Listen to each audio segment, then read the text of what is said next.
Everyone, welcome to my channel. So आपके पास मैं जो क्वेश्चन लेके आई हूँ ये पेपर 6 का क्वेश्चन है। न्यूमेरिकल बेस्ड है, बस इससे रिलेटेड थ्योरी हमें पता होना चाहिए। कोई भी न्यूमेरिकल हम करेंगे एमएससी मैथ्स में तो न्यूमेरिकल करने से पहले हमेशा उससे रिलेटेड जो भी थ्योरी है उसको थोड़ा सा हम जरूर लिखेंगे, वरना हमारा मार्क्स पक्का ही डिडक्ट होगा। ओके, सो ये जो क्वेश्चन है आपका, ये कहता क्या है पहले इसको समझते हैं। देखो, कह रहा है कि W is equal to this, यानी W is a function of Z।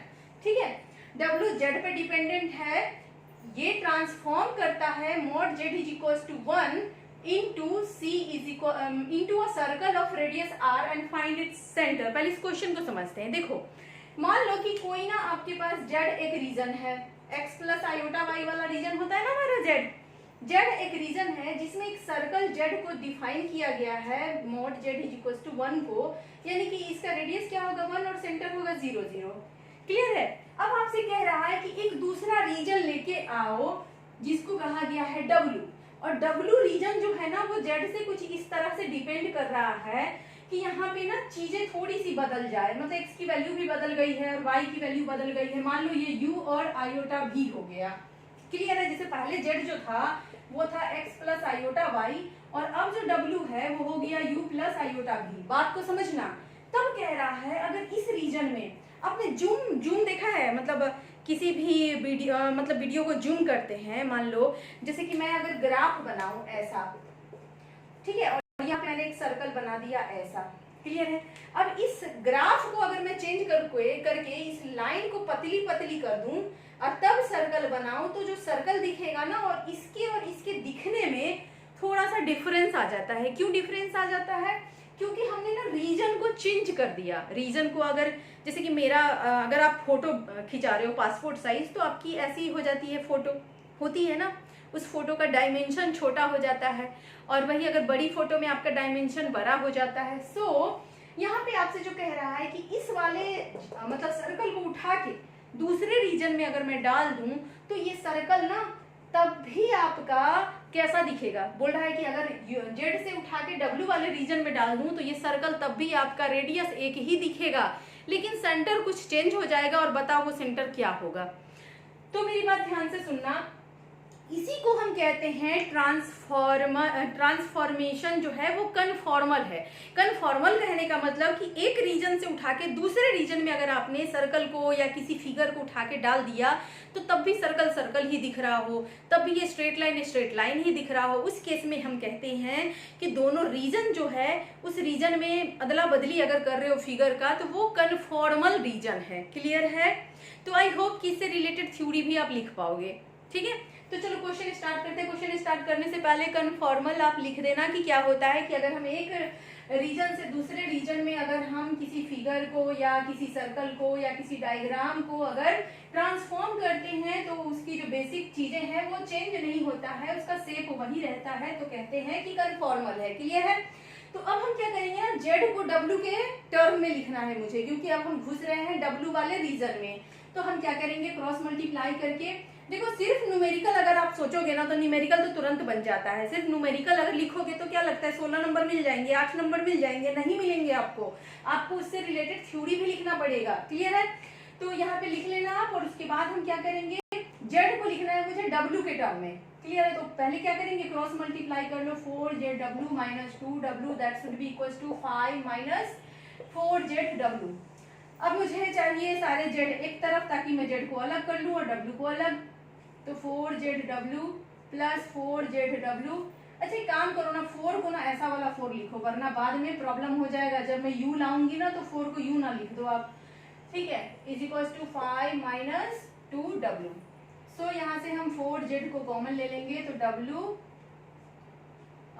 4ZW, ये क्या हो गया भाई, ये 4ZW माइनस 2W और ये 5 माइनस 4Z है।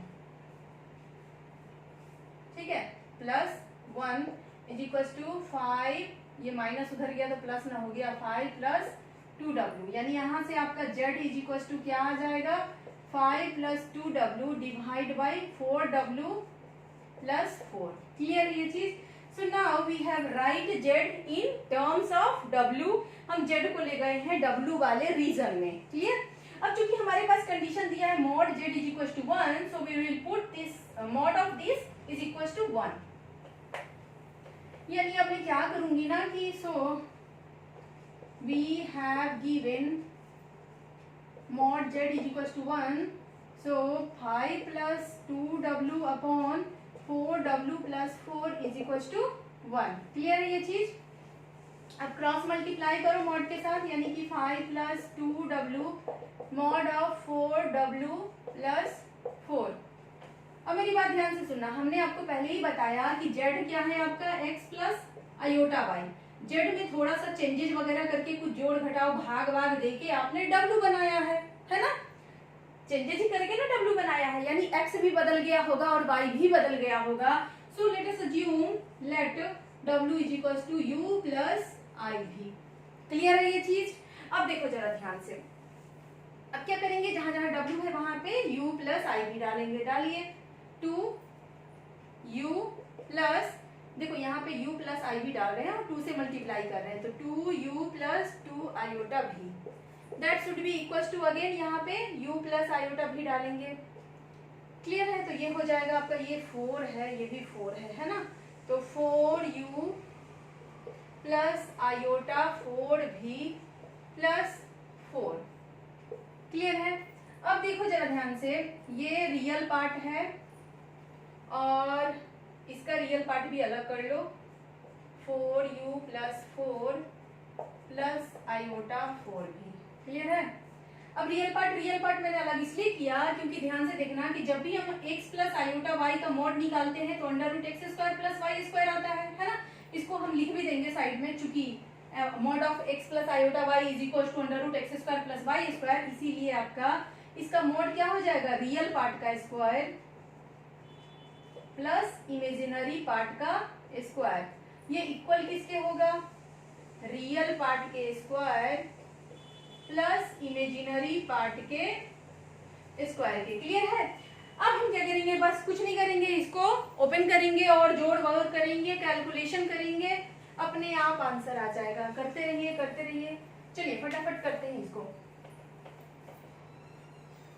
सो हमारे पास जो है अंडर रूट में क्या क्या है, a प्लस बी का होल स्क्वायर लगाओ, तो ये 25 plus 4u square plus 2ab, 5 दूनी 10 दूनी 20, तो ये 20u प्लस 4b स्क्वायर। और RHS में देखो हम एक बार इसको ओपन भी कर लिए और दोनों तरफ स्क्वायरिंग कर दिए, स्क्वायर रूट आपका उड़ जाएगा। ठीक है? इज इक्वल टू यहाँ पे हो गया 16u square plus u square plus 2ab, यानी कि 8, सॉरी ये u नहीं है, ये 4 है। देखो मैंने कहा था ना कि u और 4 में ना कंफ्यूजन हो जाए। 16u square plus 16 plus 2ab, 4 चौक 16 दूनी 32, 2ab plus 16v square. Clear है ये चीज? अब चलिए जरा u और v सबको इकट्ठा किया जाए, तो u का स्क्वायर इधर है और इधर बड़े बड़े चीज है, इधर छोटे हैं, मैं सबको उधर ही लेके चली जाती हूँ। ठीक है? इधर 0 रख देते हैं। 16u स्क्वायर में से 4u स्क्वायर गया तो कितना आया, 12u स्क्वायर। 32 है और यहाँ पे 20u है। पहले तो v को देख लेते हैं, 16v स्क्वायर और ये -4, तो ये हो जाएगा प्लस 12v स्क्वायर। क्लियर है ये चीज? अब u वाले पे आ जाओ, यहाँ है 20u, यहाँ है 32u, घटाओगे तो कितना आ जाएगा, 12u। क्लियर है? अब कांस्टेंट वाला टर्म में ये 25 है और उधर 16 है, 16 में से 25 गया तो 9, तो 9 इज इक्वल टू 0। क्लियर है यहाँ पे? अब देखो जरा ध्यान से, 12 को निकाल के कॉमन और उड़ा दो, तो ये हो गया u square plus v square plus u minus 9/12 is equal to 0।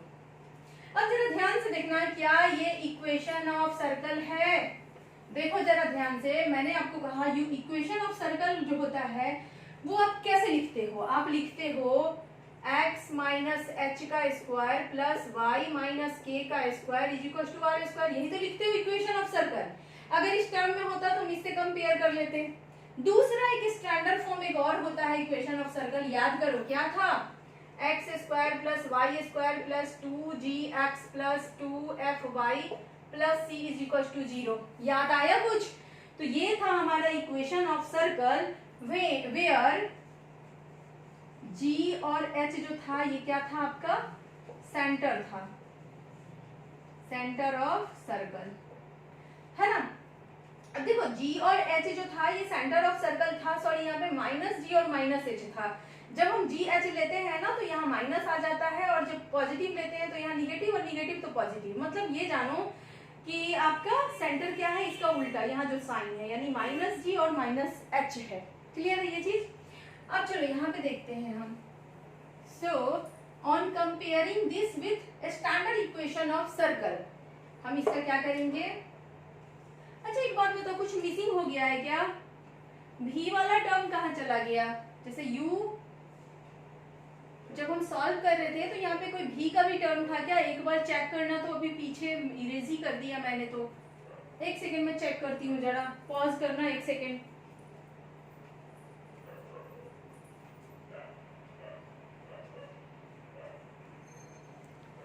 अब मैं वापस तो जाके देख नहीं सकती कि कहीं कोई कैलकुलेशन में मिस्टेक तो नहीं हुआ था। फाइनली यही आया था ना हमारा। मुझे थोड़ा सा डाउट हो रहा है कि भी का भी कोई टर्म अगर आया हो, पता नहीं कैंसिल हो गया या कोई टर्म था भी, देख लेना आप। तो ये इक्वेशन ऑफ सर्कल है आपका, इससे कंपेयर करेंगे तो ठीक। तो यहाँ पे जो जी है ना, अगर मैं बात करूं जी का, सेंटर अगर निकालना है आपको, लेट सपोज सेंटर निकालना है, तो सेंटर क्या है, माइनस जी कॉमा माइनस एच, है ना। यानी शॉर्ट इन शॉर्ट अगर मैं बोलूं तो ये g जो है ये क्या है, -1/2, -1/2 और कोएफिशिएंट ऑफ u, क्योंकि x के जगह u है और y के जगह भी है। सिमिलरली अगर h की बात करूं तो -1/2 कोएफिशिएंट ऑफ v, यही तो होगा ना सेंटर आपका। तो आप यहाँ ध्यान से देखो कि आपका u का कोएफिशिएंट क्या है, 1, u का कोएफिशिएंट क्या है, 1। सो सेंटर आपका क्या हो जाएगा, -1/2 इंटू 1। अच्छा भी का टर्म तो कुछ आया नहीं, आप एक बार क्वेश्चन फिर से चेक कर लेना, बट मेरा तो अभी कुछ आया ही नहीं है भी का टर्म।